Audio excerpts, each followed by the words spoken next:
Hello students, welcome back to my channel. तो student, आज की क्लास में हम एक्सरसाइज 8.1 का एक क्वेश्चन है फोर्थ, उसको सॉल्व करेंगे स्टूडेंट।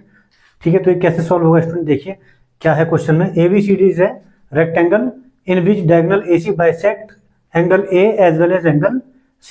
ठीक है स्टूडेंट, ये ABCD एक रेक्टेंगल हमको दिया हुआ है स्टूडेंट, और जो डायगोनल AC है वो एंगल A को भी और एंगल C को भी बाइसेक्ट करता है स्टूडेंट। इसका मतलब ये एंगल इसके इक्वल है और ये वाला एंगल इसके इक्वल ये वाला है। ठीक है स्टूडेंट, ये हमको गिवन है। अब प्रूफ क्या करना है हमें, then show that ABCD is a square. हमें ये प्रूफ करना है कि ABCD एक रेक्टेंगल नहीं है, एक स्क्वायर है। तो रेक्टेंगल और स्क्वायर में क्या डिफरेंस होता है, इसके सारे साइड्स इक्वल आ जाएगी, तो हम इसकी सारी साइड्स को इक्वल शो कर देंगे स्टूडेंट। ठीक है, और डायगोनल BD जो है बाइसेक्ट करता है angle B as well as angle D, और ये जो BD है ये D को भी और B को भी बाइसेक्ट करता है। ठीक है स्टूडेंट, तो कैसे सॉल्व होगा ये स्टूडेंट, देखिए fourth AB is equal to CD comma AD is equal to BC। क्यों होगा स्टूडेंट ये, क्योंकि हमको क्या गिवन है, ये रेक्टेंगल, तो ये हमको गिवन है। गिवन क्या गिवन है, रेक्टेंगल। रेक्टेंगल गिवन है, इसलिए ये अपोजिट साइड्स जो है रेक्टेंगल में इक्वल होती है स्टूडेंट। ठीक है, और क्या होता है, ये एंगल 90 डिग्री का होता है स्टूडेंट, ये एंगल 90 डिग्री का होता है, and angle A is equal to angle B is equal to angle C is equal to angle D, because, और ये क्या हो जाएगा 90 डिग्री का। ठीक है स्टूडेंट, क्योंकि रेक्टेंगल के सभी एंगल 90 डिग्री के होते हैं, because ABCD is a rectangle. ठीक है स्टूडेंट, इसको और इजी करने के लिए स्टूडेंट देखिए हम एक अलग से एक डायग्राम ड्रॉ करेंगे रेक्टेंगल का।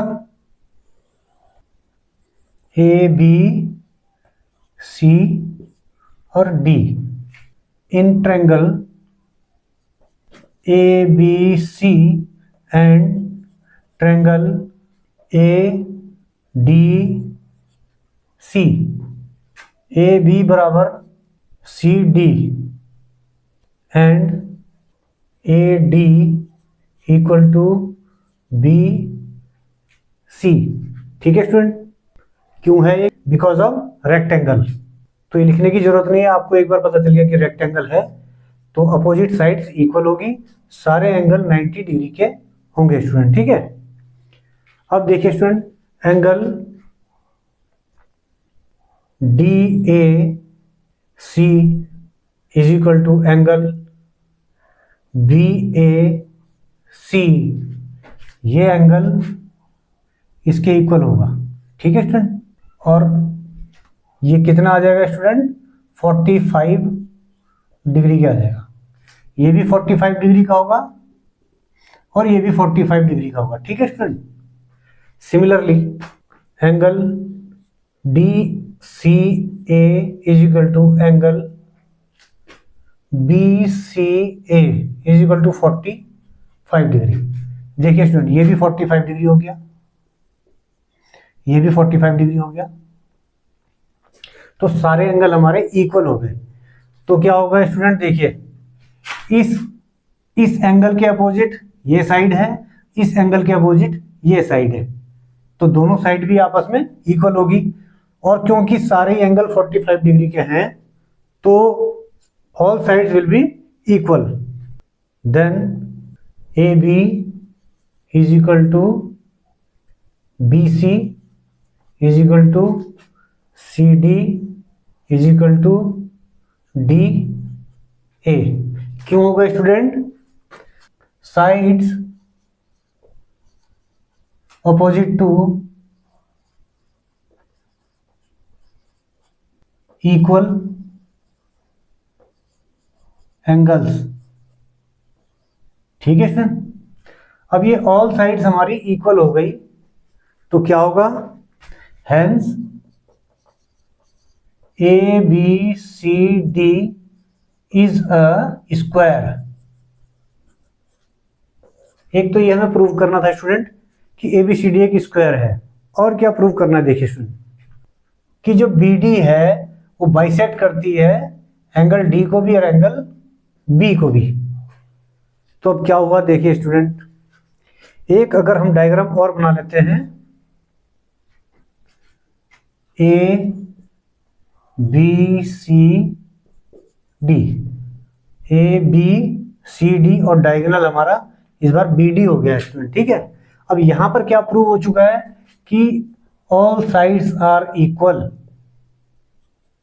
ठीक है स्टूडेंट, क्योंकि ए बी सी डी हमारा एक स्क्वायर प्रूव हो चुका है, ठीक है student. Now angle C D B, ये वाला angle student is equal to angle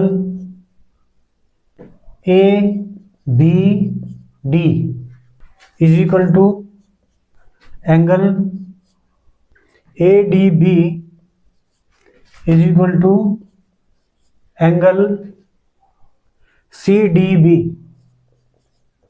तो ये सारे एंगल इक्वल जो लिखे हैं हमने, ये क्यों इक्वल हुए स्टूडेंट, क्योंकि angles opposite to equal sides, ठीक है student, because angles opposite to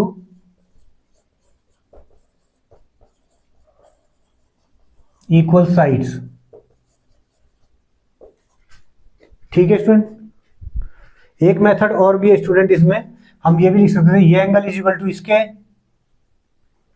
alternate angle, और ये एंगल इसके इक्वल है, ये ऑल्टरनेट एंगल।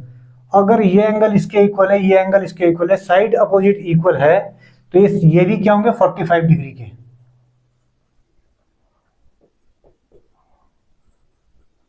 ठीक है स्टूडेंट। तो यहां पर लिख सकते हैं is equal to 45 degree, hence diagonal B D bisects angle B and angle D, ठीक है स्टूडेंट। यही हमने इसमें प्रूव करना था। कितना इजी क्वेश्चन है स्टूडेंट, ठीक है। तो ये आपकी समझ में आ गया होगा, और इसको इसी तरह से सॉल्व करना है स्टूडेंट, थोड़ा इजी रहेगा आपको। तो आज के लिए इतने स्टूडेंट, मिलते हैं नेक्स्ट क्लास में। Bye students.